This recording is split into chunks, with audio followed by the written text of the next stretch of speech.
Olá, bem-vindo ao canal Economia para Não Economistas. Este primeiro vídeo tratará da polêmica PEC 241, agora PEC 55. O que fizemos foi ler e ouvir diversos economistas e diversos artigos falando a respeito. Por falta de tempo, mencionaremos apenas algum deles. O que é a PEC 241, agora PEC 55? A antes PEC 241, agora chamada de PEC 55, porque encontra-se agora no Senado, é uma proposta de emenda constitucional que limita os gastos das despesas primárias do governo, ou seja, a despesa total do governo, tirando os juros da dívida.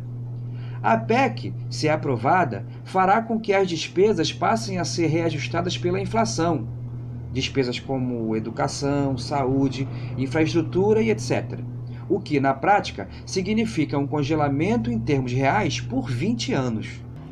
Ao contrário do que muitos comentaristas dizem, a PEC não impõe limites à saúde e nem à educação, desde que o teto total da despesa seja respeitado.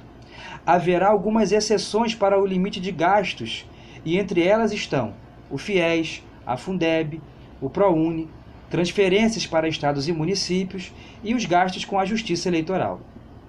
O projeto permite também haver ajustes por um projeto de lei complementar depois de 10 anos. A PEC só se refere a gastos do governo federal.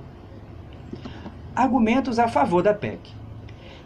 Pegamos principalmente os comentários da revista Época, que resume bem os argumentos dos economistas a favor da PEC. Também colocaremos nas descrições os links da revista, bem como os links de debate sobre o tema. Assim, os argumentos dos que são a favor da PEC e que discutiremos nesse vídeo são os seguintes. Argumento 1.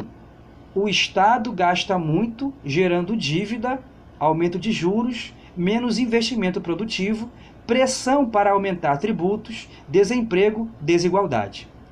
Juros baixos e superávites geram dívida menor. Em resumo, Estado gastador é a razão de todos os problemas da economia. Já o Estado econômico gera juros baixos e superávites, gerando menor dívida. Contra-argumento. A desigualdade não é fruto do rombo das contas públicas. Quem fala isso está sofismando, ou seja, usando um argumento que é falso. A desigualdade no Brasil se deve, na verdade, aos seguintes fatores.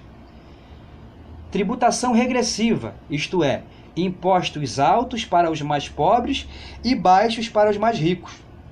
Isto se deve à excessiva carga sobre impostos indiretos e baixa taxação sobre propriedade e renda dos mais ricos. A PEC não mexe neste problema em nada. Desigualdade educacional. Enquanto muitos ricos estudaram de graça em universidades públicas, muitos pobres sequer tiveram acesso à educação básica. A PEC não só não resolve esse problema, como tem potencial de agravá-lo ao inibir futuros investimentos em universidades públicas e escolas técnicas. Setores com maior poder de pressão, como os magistrados, podem ganhar de R$30 mil para cima, enquanto outros funcionários podem ganhar um salário mínimo. O atual governo não fez nada para mudar isto, ao contrário, concedeu aumento do judiciário, onde existem os funcionários mais bem pagos do serviço público. Sobre o rombo das contas públicas e juros altos, os juros são mais causa do rombo nas contas públicas que consequência. Se o rombo fosse causa dos juros altos, os juros não estariam presentes durante o governo Lula todo e o governo Dilma durante o primeiro mandato até 2013. Mesmo quando as contas estavam equilibradas.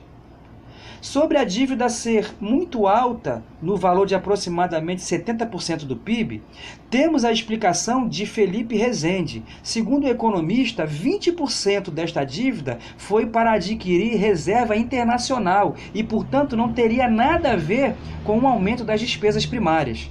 Outros 9% são devido à política de transferência de título do governo para bancos públicos, o que significa que só 40% aproximadamente dos 70% poderiam ter alguma ligação com o descontrole fiscal.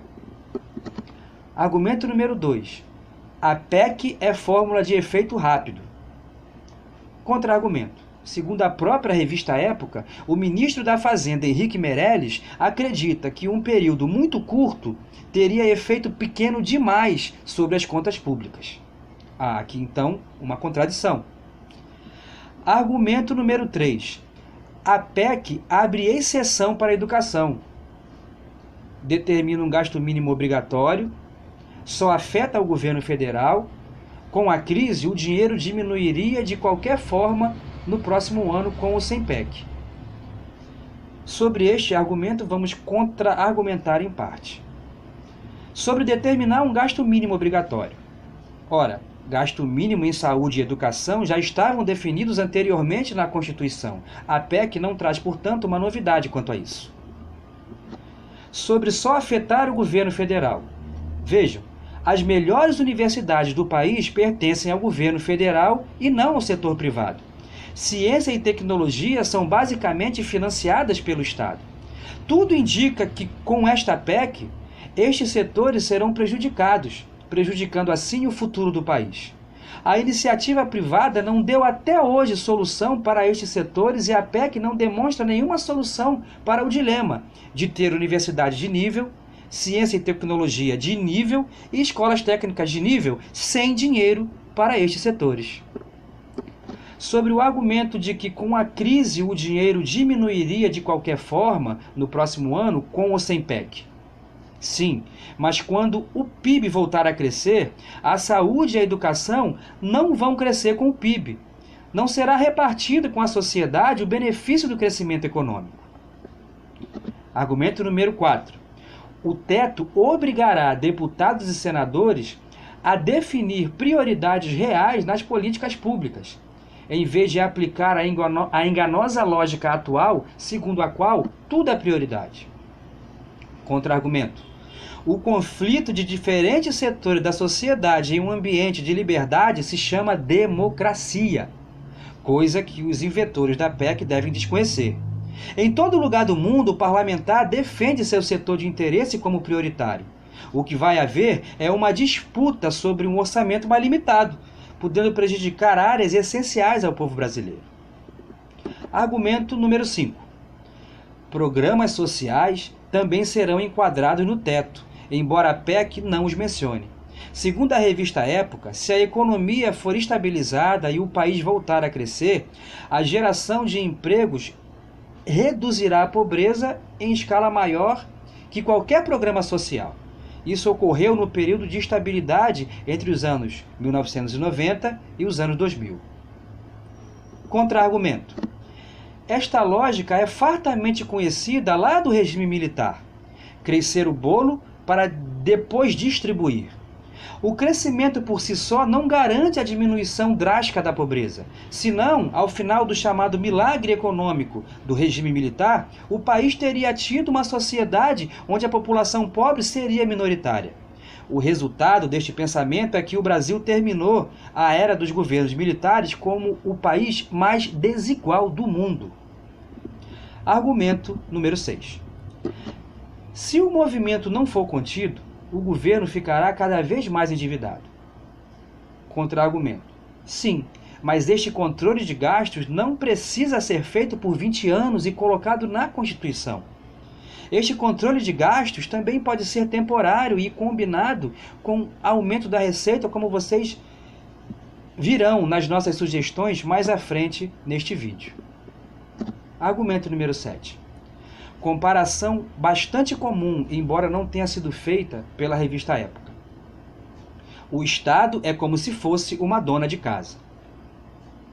O Estado não é dona de casa. Até porque a dona de casa não tem máquina que produz dinheiro. A dona de casa não cria inflação quando gasta dinheiro dentro da casa. A dona de casa típica não tem retorno em forma de impostos quando investe em produção interna da casa. Aliás, uma família típica não realiza serviço interno da casa em troca de dinheiro. Portanto, a comparação com a dona de casa e o Estado é uma comparação tosca. Estado que economiza mais do que arrecada corre o risco de não somente empobrecer a nação, como também o próprio Estado, já que a economia do Estado pode gerar a recessão da economia e gerar menos impostos para o próprio Estado. Argumento número 8. Samuel Pessoa, no programa Entre Aspas, afirmou: é necessário atacar as despesas, porque nos últimos 25 anos os gastos cresceram 6% em termos reais e o PIB 3%. Não houve problema quanto a isto, porque havia uma janela de oportunidade. O crescimento da receita era o dobro do crescimento do PIB entre 1999 e 2010, como consequência da formalização do trabalho. Contra-argumento. Se você deseja um estado de bem-estar social que atenda aos objetivos da Constituição de 88, é necessário um aumento dos gastos do governo. Portanto, para atender a estes desejos constitucionais, é preciso o aumento de gasto de forma contínua, já que não é possível fazê-los de forma abrupta.